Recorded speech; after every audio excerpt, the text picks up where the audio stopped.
And we keep our focus on Mozambique as we move to the last part of our session on seascapes and coastal areas, which is a project lab on the role of rural youth in the protection of marine and coastal ecosystems. And that role should be one of an ambassador. We want to give you an example of best practices on how to empower local youth to become lead actors in protecting biodiversity. This project lab is organized by Cooperatives Europe, which is the voice of cooperative enterprises in Europe. Their 84 member organizations represent more than 175,000 cooperative enterprises and 140 million members. The session you're about to experience is a multi-stakeholder collaboration between WeAffect, WWF, the Swedish Development Agency, and AINA, which is the local NGO in Nampula, Mozambique. Moderating the session is Paola Ferrara, who is director of Cooper Mundi, the NGO of Conf Cooperative, where she is also acting as sustainability manager. And as jack of almost all trades, she has kindly accepted to walk and talk us through the session of the role of rural youth in the protection of marine and coastal ecosystems. So Paola, please take it away. Thank you.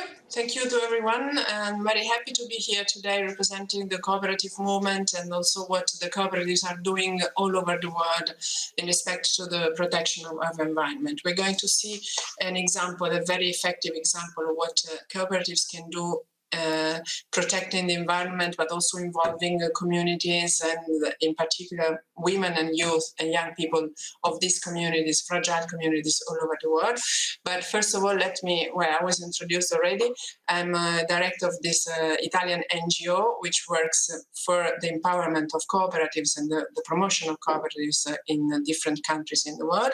But I also want to say that this event takes place within the framework of the Framework Partnership Agreement, which was signed between the European Commission and the International Cooperative Alliance, of which Cooperatives Europe is part, and Copermondo, and also the WeAffect, the other NGO we're going to listen in a while about this project, are members of COPS for Dev, which is the platform of cooperation for development of Cooperatives Europe. All this to say that, yes, the focus today is on cooperatives, but because we have the focus, this project in Mozambique in particular is focusing on two pillars, which is on one side we have young and women and the necessity of including them in a social economic life, and on the other side we have the challenge of climate change, of fighting climate change, of fighting the biodiversity loss, of fighting environmental degradation. Cooperatives, very quickly I would say, for you must know, all of you must know, that were born almost 200 years ago, and they are guided by very important principles. There are 7 principles, but I will just say 2 of them. We'll talk about 2 of them. One is the democratic member control of a cooperative, which is why we think that this model, this economic model, this tool is very helpful in fragile communities all over the world, as in our countries where we were born. Another important principle of cooperative is concern for community, and this is why a cooperative is born in a community, never delocalized, never goes away, and the other important principles to which we stick is that we have an intergenerational condition to respect. So a cooperative goes from one generation to another. And this, of course, as you can imagine, is why we all think that cooperatives are very sustainable tools. They are very apt to allow a sustainable and inclusive development of the communities, because in the DNA of a cooperative there is already the intergenerational principle. So if we remember the 1987 Brundtland Commission report, which is, let's say, the first time we were talking about sustainability, it was said that we have to protect the environment not only for our generation, but for the next generation. We have to allow people that are coming after us to have the same conditions, the same rights to exploit, let's say, or to live together with the ecosystem and to live in well-being with the planet. And this is why cooperatives are showing their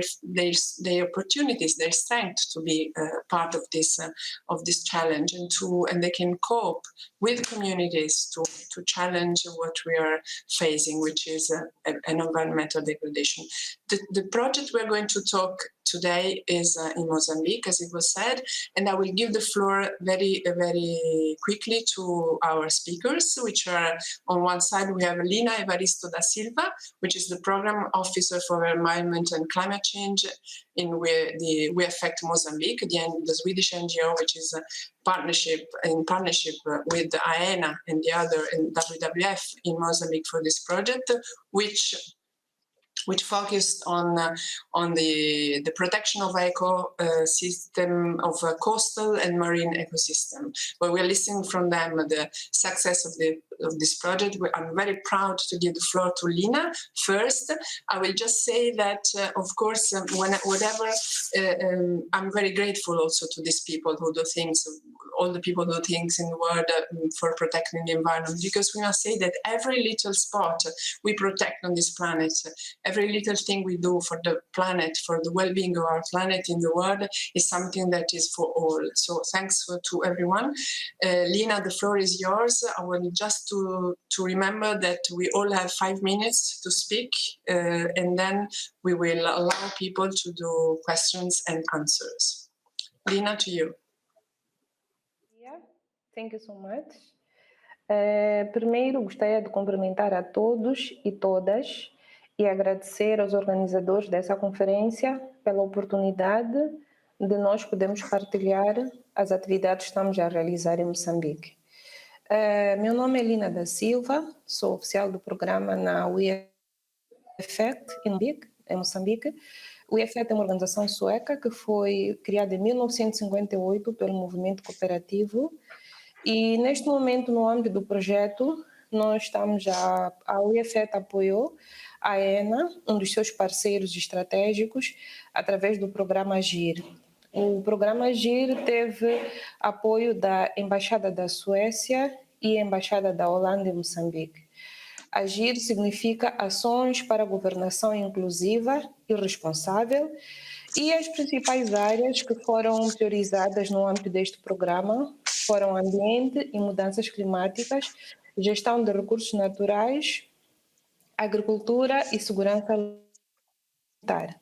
Gostaria de dizer que este projeto foi uma iniciativa que contribuiu muito para a melhoria da gestão dos recursos costeiros e marinhos e que estiveram envolvidos aproximadamente 210 jovens e aproximadamente 50% deste grupo são mulheres. Então, foram envolvidos membros do Comitê de Gestão de Recursos Naturais, que por sua vez também são membros de comitês locais de gestão de riscos e desastres. Conforme muitos de nós podemos acompanhar, Moçambique, em 2019, sofreu dois ciclones na mesma época, foi muito devastador e isso também contribuiu para aumentar a consciência das pessoas em todas as idades, em todos os locais. Ficou claro que quando nós temos eventos extremos, não se escolhe raça, não se escolhe a classe econômica, não se escolhe sexo, não se escolhe idade. Então, foi um dos forçantes, eu diria, um dos motivos que contribuiu também para a boa implementação do projeto. Temos um total de aproximadamente 90 hectares de mangal repovoado, mas é um cumulativo de aproximadamente 5 anos e talvez seria importante dizer que uma das coisas que contribuiu para o maior engajamento dos jovens foi o cometimento, porque os jovens sentiam que estavam a ter benefícios não só a nível econômico. A maior parte dos jovens envolvidos são pessoas que dependem da pesca para a sua sobrevivência, pessoas que têm atividades de apicultura no mangal e também sentiram proteção em relação a eventos extremos. Foi muito emocionante, diria motivador, ouvir de alguns testemunhos, alguns casos de sucesso de mulheres que diziam que sentem-se realizadas com o projeto, porque agora elas já podem ter maior benefício na pesca, são vozes ativas, são membros do Comitê de Gestão de Recursos Naturais, elas conseguem fazer advocacia, sensibilização, educação ambiental,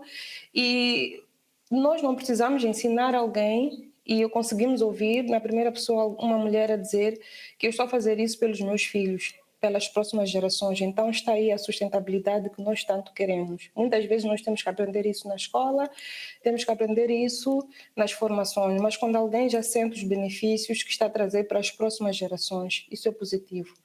E como é feito o nosso papel, não era 100% no campo, porque o colega Diana vai explicar com mais detalhe a parte dos métodos, mas a UEFET tinha o seu papel também, além do apoio financeiro, o apoio técnico, participar nas visitas de monitoria, fazer alguns aconselhamentos.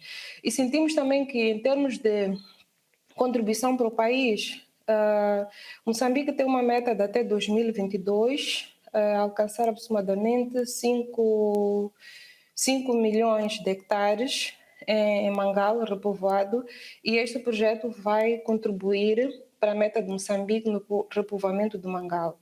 E também há uma contribuição naquilo que são os Objetivos de Desenvolvimento Sustentável. Isto porque conseguimos tocar o objetivo da ação climática, objetivo 13, a proteção do ambiente costeiro e marinho, o objetivo da igualdade de género e também a questão, o objetivo 1, combate à pobreza.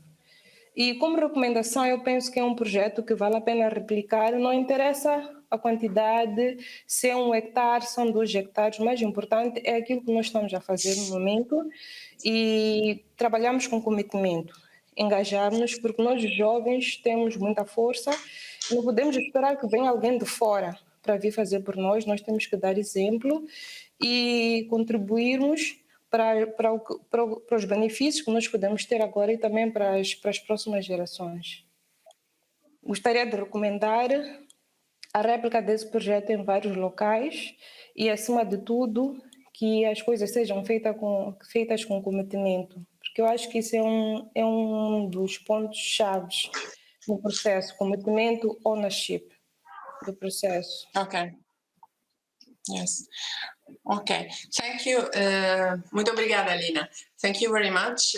She already has put some very important things on the table, and I would just mention the extreme events, which very rightly Lina said are touching everyone. Does not matter if it is which is the race, which is the economic strength, which is the country, etc. We are testifying this. So I will give directly the floor now to Paulo Junior, National Program Officer for Environment and Climate Change in Embassy of Sweden in Mozambique, which can perhaps already can talk about what he has planned to do, but can also perhaps check some of the points that Lina has raised. Thanks a lot. Okay, good morning, good afternoon, it's already 12 o'clock. Boa tarde. My name is Paulo Junior, yes. Thank you for being here in this interesting and I think very informative also dialogue where you are giving us the opportunity also to share what the Mozambique civil society organization are doing in terms of restoration of ecosystems, and also for giving us the opportunity to the embassy to say a few words about our engagement with WeEffect. This is a project that is also within the framework of the current strategy, the Swedish strategy, which will be ending by this year. The project respond exactly to three strategic objectives. One is the strengthening capacity in civil society to work for transparency, accountability, and the greater respect for human rights. And then the other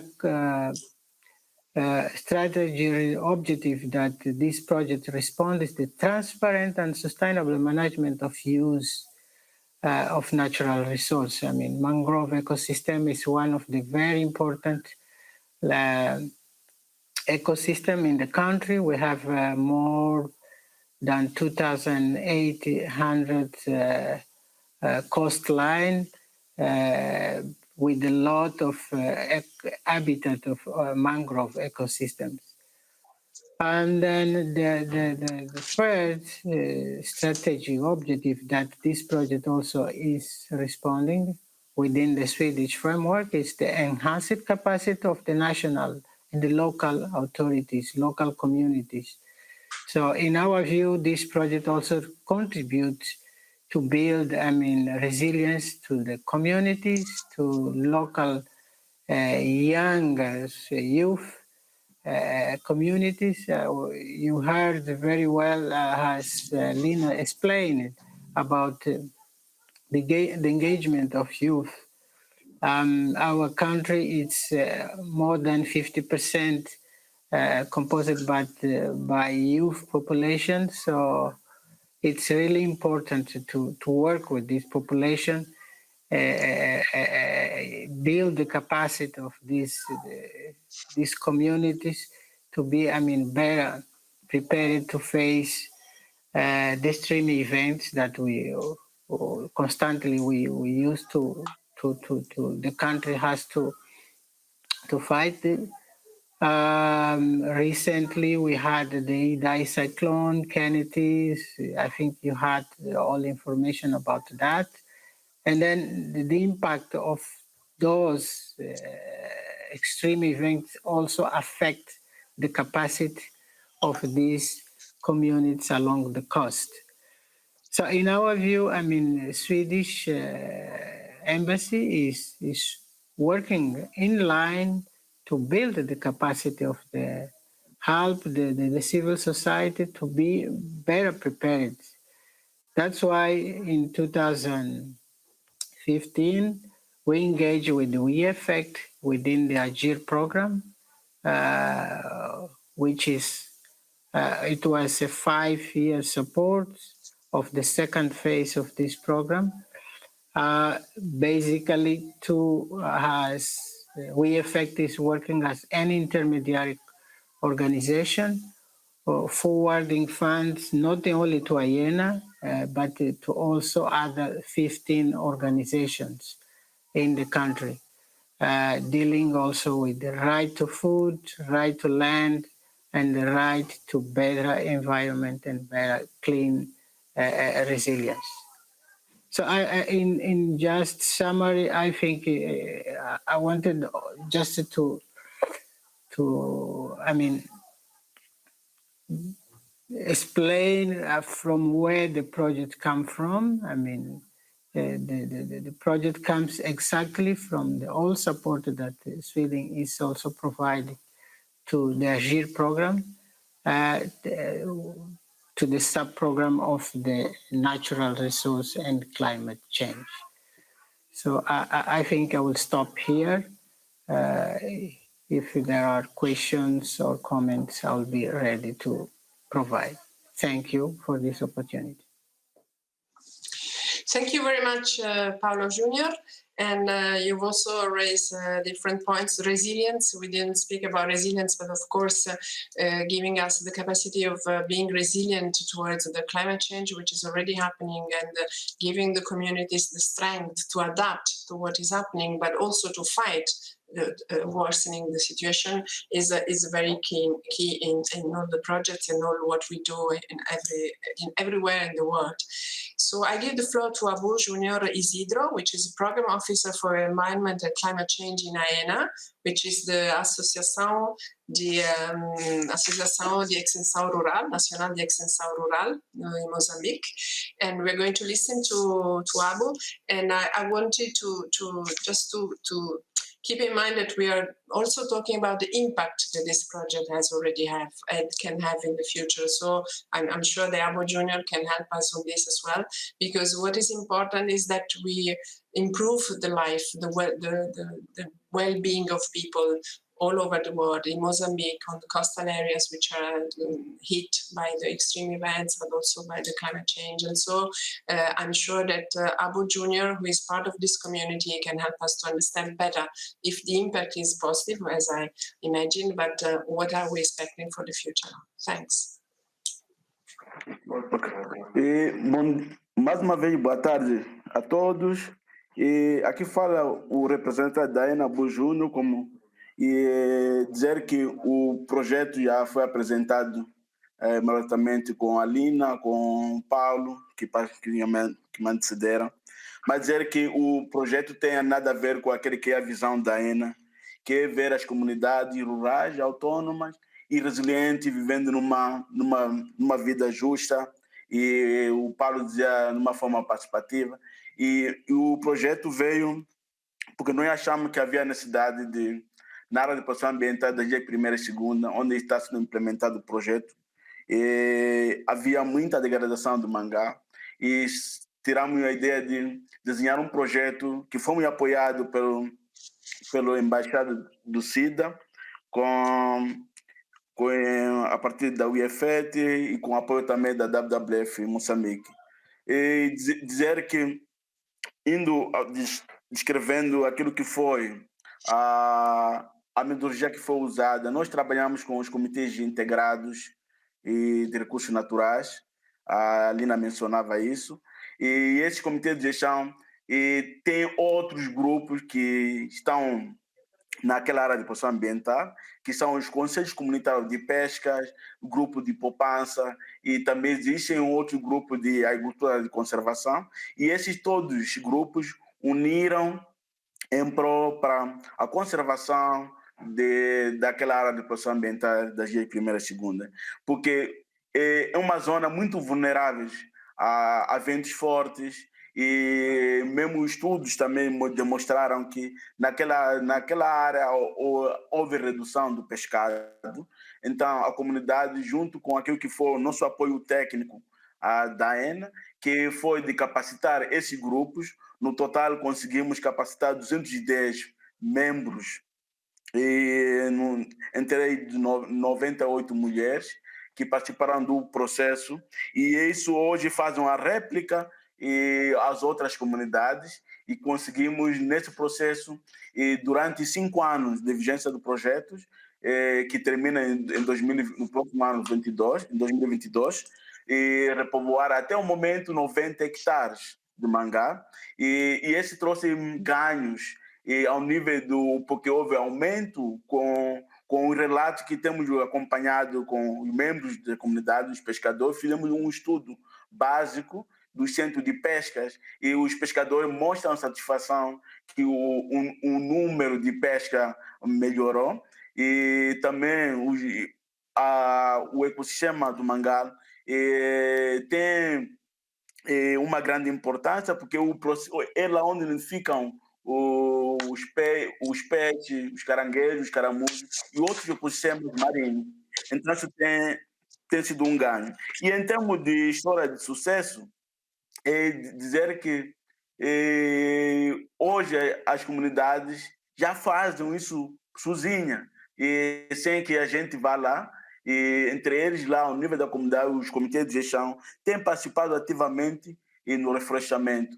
E tivemos desafio no início do projeto, de implementação do projeto, porque algumas plantas, quando a gente repovoavam, vinham a tirar, mas engajamos o governo do distrito, a direção provincial da pesca, da nível da província de Nampula, e junto com a WWF desenhamos estratégia que é voltar a sensibilizar para mostrar a importância desse ecossistema para aquelas comunidades. E também uma outra história de sucesso é que houve muita regeneração do mangá naquela zona, e aqueles apicultores que tinham abandonado de fazer a sua atividade voltaram a fazer apicultura e melhoraram a sua renda familiar. E algumas recomendações: o projeto é implementado, aliás, a área de proteção ambiental da G1ª e 2ª, e ela eleva 4 distritos, que começa da província da Zambésia, do distrito de Pebane, e a província de Nampula distritos. Então, o distrito de Ladre, nesse momento, o distrito de Pebano de Ladre não são abrangidos para esse projeto e nós temos feito o engajamento com o governo para apropriar-se da iniciativa, visto que o projeto está a terminar em 2022, para que eles possam expandir para outros distritos que da recuperação ambiental, como sendo uma área de rica biodiversidade. Então, requer uma conservação integrada e básico em relação à história de sucesso são esses, mas também se aquilo que é o contributo desse projeto. A Lina falava que nós temos em Moçambique a Estratégia Nacional de Mangá, e que foi aprovado, um instrumento que foi aprovado recentemente há 2 anos em Moçambique, e o governo comprometeu-se até 2022 e repovoar 5.000 hectares. Então, os 90 hectares que a ENA contribuiu conjuntamente com o grupo do Comitê de Chão, com outros parceiros, a UIFET, a WWF, estarão a contribuir no programa de Moçambique. E basicamente é isso. Muito obrigado. Qualquer questão, estamos disponíveis. Muito obrigado para você. Thank you very much, Abu Junior. And now I would give the floor to someone who would like to ask questions. We have different minutes to go on. Otherwise, we can give the floor again to our speakers, but I guess there could be questions.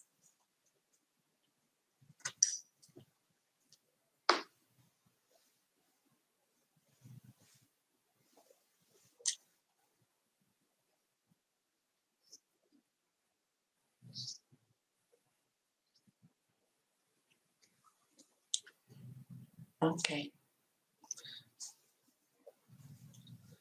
So I don't know if people can write their questions in the chat, or we can listen to them live. I just wait a bit because I know that there is a delay. But in the meanwhile, I would like to tell our guests, our speakers, that in my opinion, but we will see if there are questions coming.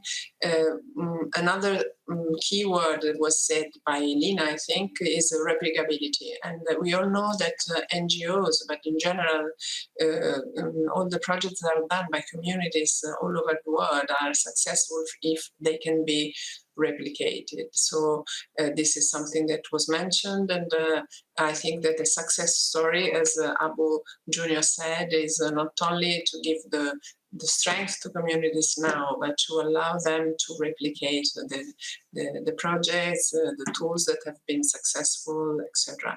And also Abu Junior talked about the fact that people are coming back and doing again activities like you talk about bees, etc., that have been abandoned. And this is also a very successful and positive impact of the project, which I guess is something we can measure in terms of the well-being of the communities. And so if there are no questions, I would like Lina and Paolo and Abu to take the floor again for eventually a very quick second tour to explore some of the things that have come out, like the replicability of the project, the fact that people are benefiting of this project to go further to other activities which were not linked directly to the project, but that allowed communities to come back to activities which had been abandoned. And I don't know, something else that you would like to strengthen and to underline here. Lina, would you like to go? Obrigada, sim. Voltando para as atividades do projeto e algumas sugestões e alguns fatores de força para a réplica, gostaria de repisar o fato de ser muito importante na implementação de qualquer projeto ou qualquer programa nós investirmos sempre no conhecimento das pessoas e também valorizar o conhecimento que as pessoas já têm. Como se diz, né, a roda não se inventa, nós sabemos que as próprias comunidades, elas já têm formas que foram aprendendo de outras gerações. Então, é muito importante nós também valorizarmos aquilo que é o conhecimento das próprias comunidades, aquilo que já existe. Naturalmente, trazemos alguma inovação, mas investir sempre na capacitação das pessoas, porque isso é que vai contribuir para a sustentabilidade. É importante também que sejam feitas algumas parcerias, algumas alianças estratégicas, como mencionavam os colegas antes, por exemplo, o envolvimento não só dos comitês, mas também envolver alguns professores locais, envolvermos estudantes, envolvermos os líderes comunitários, envolvermos os líderes de opinião. Muitas vezes são pessoas que têm muita influência a nível da comunidade, porque elas vão nos ajudar a fazer a transmissão da informação e contribuir para a educação ambiental e contribuir para que as atividades possam ser facilmente aderidas por outros membros da comunidade. E também eu acho que no âmbito do projeto, uma das coisas que também contribuiu muito para muito engajamento são os benefícios. Nós sabemos que, por vezes, as pessoas olham, pronto, estão envolvidas num projeto, mas não sabem exatamente por que estão ali. Então, é importante criar aquele cometimento, que as pessoas sintam os benefícios que advêm daquele projeto, benefícios ambientais, benefícios econômicos, e olhamos para a questão de resiliência a médio e a longo prazo. Então, estes são alguns aspectos que é sempre importante voltar a realçar. Obrigada. Obrigada, Lina. And in the meantime, there have been 2 questions coming, so I will ask Paulo and Abu to just postpone their second tour and we go for the questions. Please. Yeah. Could you please let us know what has been the added value that cooperatives have brought to this multi-stakeholder project? Perhaps Lina can answer to this. Do you see the questions, Lina?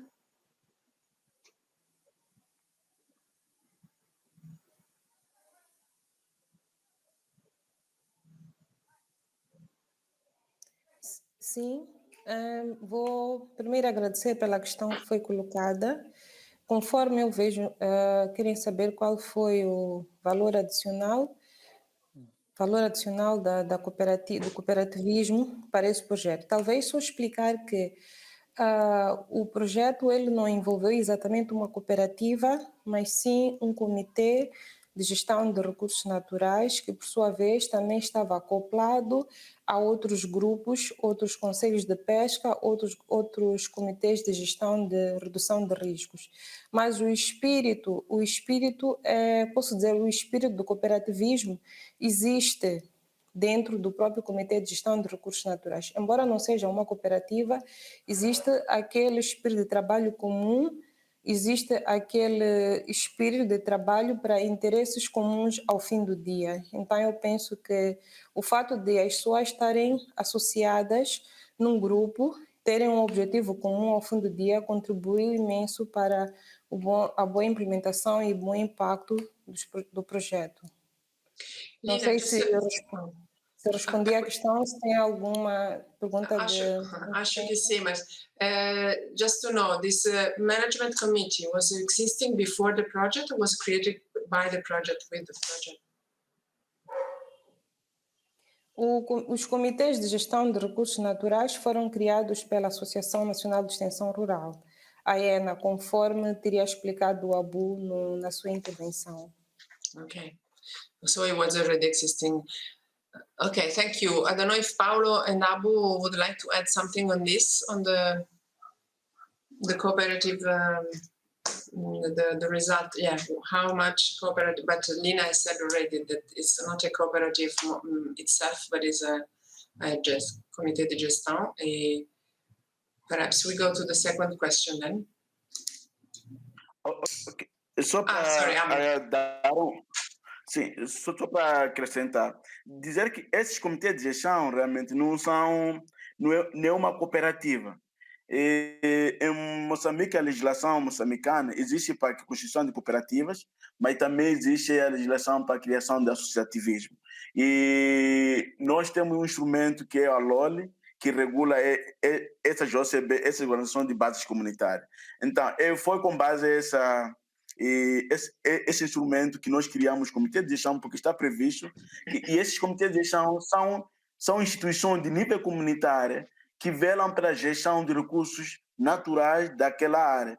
Então, a integração de outros grupos,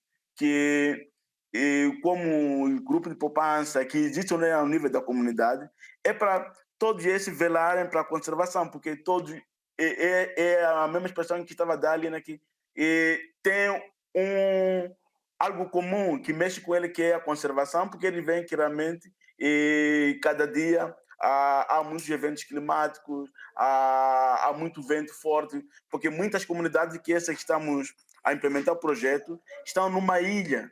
Então, a vulnerabilidade de eventos climáticos é maior. E eles dependem muito do recurso marinho. Então, com a vinda do projeto, eles receberam de uma forma genuína, agradecer por não, eles que realmente estão a precisar e para conservarmos o nosso recurso para outra geração vindoura. Obrigado. Obrigada a você. There was a second question, and then we close the tour again. So how the cooperative model has allowed the community to democratize the local economy and act towards the preservation of mangrove forests. So we were told that that what is happening there is not a cooperative, but the spirit of cooperative is there, which I understand what is meant by that. And so we can say that the community can benefit from this spirit and from the fact that they all work together, they all have a democratic control of this committee, and they can all have a word, I imagine, on this. So let's say if the spirit is there, cooperative model, how this has allowed the community to democratize the local economy and act towards the preservation of the mangrove forests.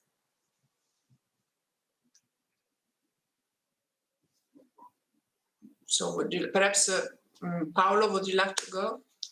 Yeah, okay. Just I want to also complement what my colleagues said. The committee, it's actually working as is a member-based. I mean, the composition of this committee is members from different individual representative of different communities within the island. And then I remember we try to promote the participation of gender in also these committees. I mean, to have the all democratic representations in the committees, in order that whatever decision that is decided by this committee will also reflect the wish of the communities. So I wanted to highlight that these committees are not, I mean,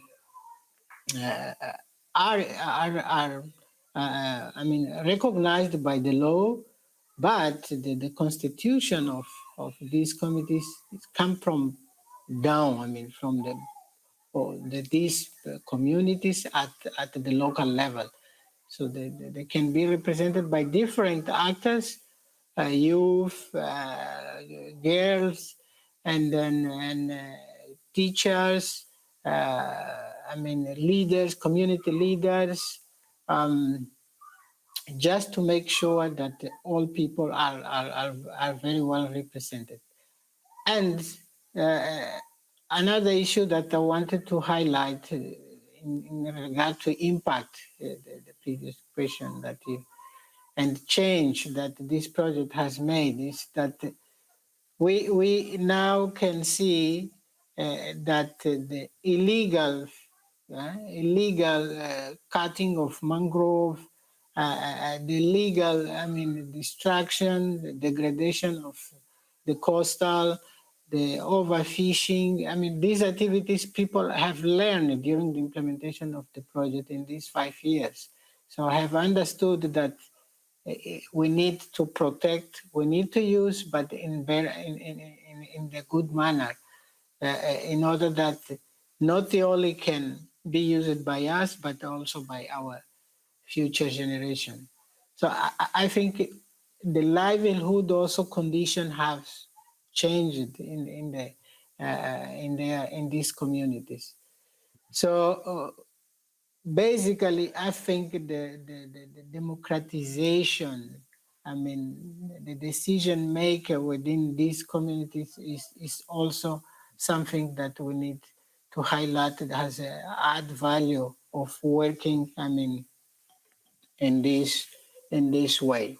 Thank you. Thank you very much, Paolo Junior. Very important what you're saying, and I do agree with you about this. And it's in partly what Lina already said, and Abo Junior as well, because of course the spirit of a cooperative we can find in any other kind of association. So the importance is there. That let's see if, I don't know, the Mozambican law about cooperatives, I know it exists, but I know that the Mozambican cooperative movement is not very well structured yet. So perhaps it's important to have this kind of experiences which strengthen the sense of community of working together with the democratic rules and for a common objective, like very important like this, of protection of the environment. We have a very few minutes left, so I don't see other questions, so perhaps I will give the floor to Lina, Abu, Paolo, just for a very quick word, a very last message if you want to give to the people who are listening, and on my side I will just close in the end. Thanks. Lina, very quickly. Sim, obrigada. Primeiro gostaria de, como uma das final remarks, gostaria de lembrar que este mês que foi escolhido para a realização da conferência é um mês muito especial. Começamos o mês com o Dia Internacional da Criança, mas temos duas datas ambientais muito importantes. Dia Internacional do Ambiente, a 5 de junho, e Dia dos Oceanos, dia 8 de junho. Então, todos nós temos um papel muito importante na preservação dos ecossistemas.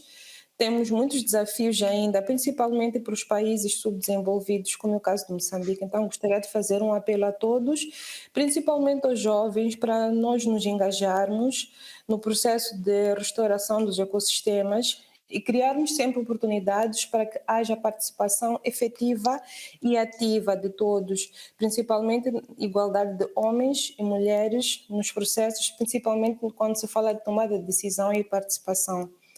Gostaria também de lembrar...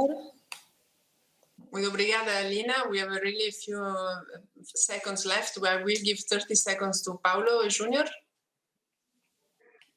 Yeah, thank you. Just I want also to highlight the gender integration. I mean, in these areas, we have more women than men, with also illiteracy, high level of illiteracy. So we need focus on gender, on women. I mean, educating more these youth communities in order that they will be the one making the change.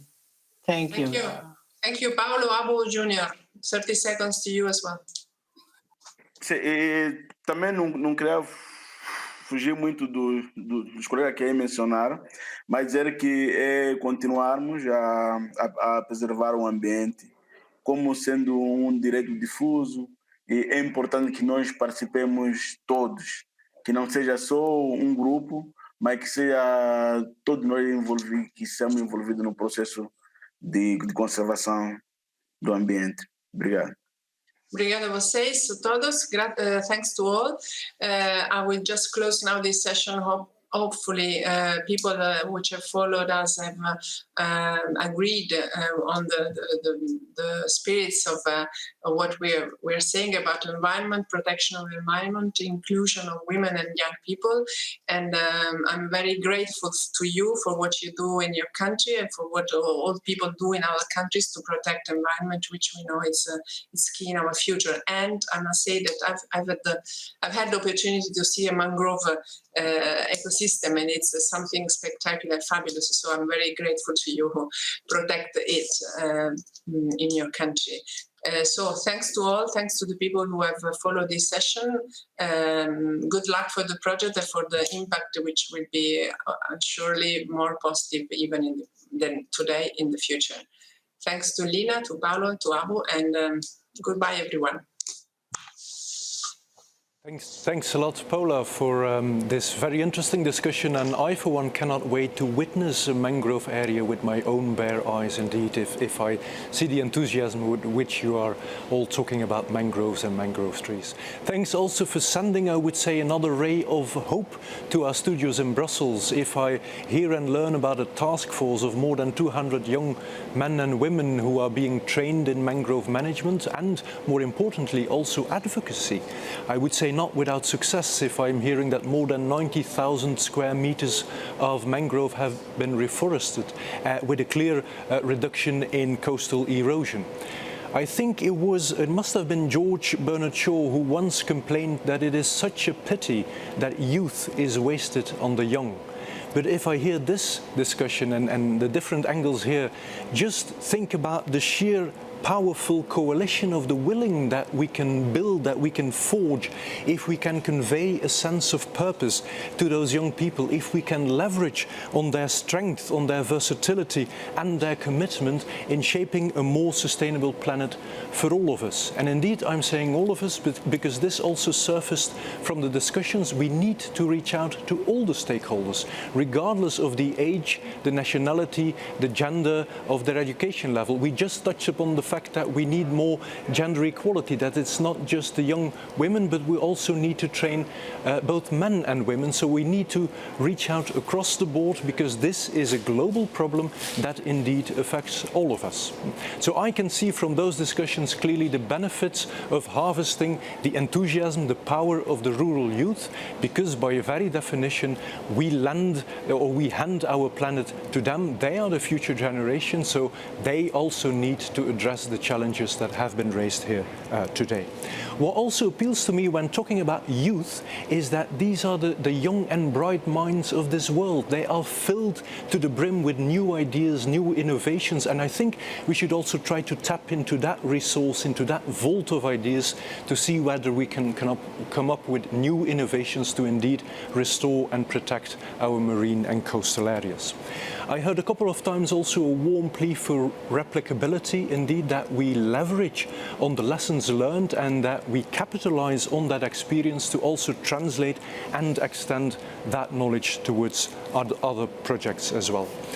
During the Q&A, a couple of times it was mentioned that we can benefit indeed of the spirit of this cooperative movement, which unlocks value and I think also fosters indeed more democratic decisions, which are then supported throughout the entire multi-stakeholder consortium, if you like. So I also learned at the very end, or I heard that people through by the course of the project, so over the course of the past couple of years, they have actually learned and appreciated the sustainable use of mangroves. They understand that, okay, they need mangroves to support their own lives, but they also understand that we're merely renting this ecosystem and that then we hand it back over to our youth, to the next generation, so we must nurture and treasure those mangrove areas as well.